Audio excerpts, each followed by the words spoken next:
हो। अरे ई कौन शौक हो कि खटिया छोड़ के चटाई बिछावे लगलू? देखी हमार जीव मत जा रही। आए दादा, अरे ऐसे काहे बोला तारू? हम ठीक बोला तनी। रउआ घर के लोग के कितना हो पैसा हो जाए लेकिन रहे के लूर ना आई। ओह, अरे का परेशानी बा हमरा से कहो न तू। रउआ तो और 20 बानी जी। खाली खा या सूते के बेरी घर लौकेला, एगो खटिया के ओरचा नहीं खे ओरचात। हमार बात सुन ली, आज फैसला हो के रही।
चुपुर चुपुर गड़े और चनावाना, राजा चुपुर चुपुर गड़े और चनावाना, सैया चुपुर चुपुर गड़े और चनावाना।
सैया चुपुर चुपुर गड़े और चनावाना, चुपुर चुपुर गड़े और चनावाना, सैया चुपुर चुपुर गड़े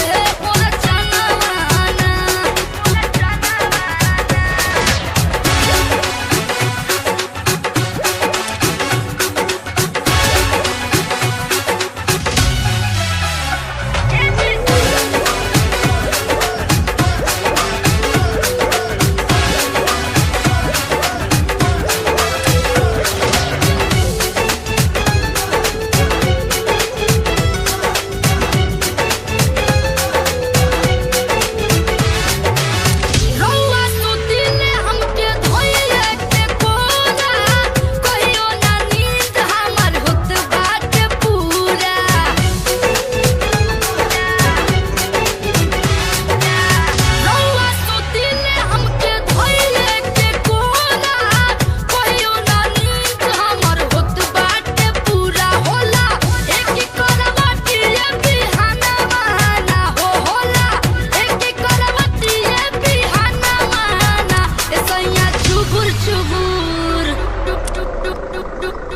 सैया चुपुर चुपुर गड़े और चनावाना, राजा चुपुर चुपुर गड़े और चनावाना, चुपुर चुपुर गड़े और चनावाना।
चुबुर गड़े ओरे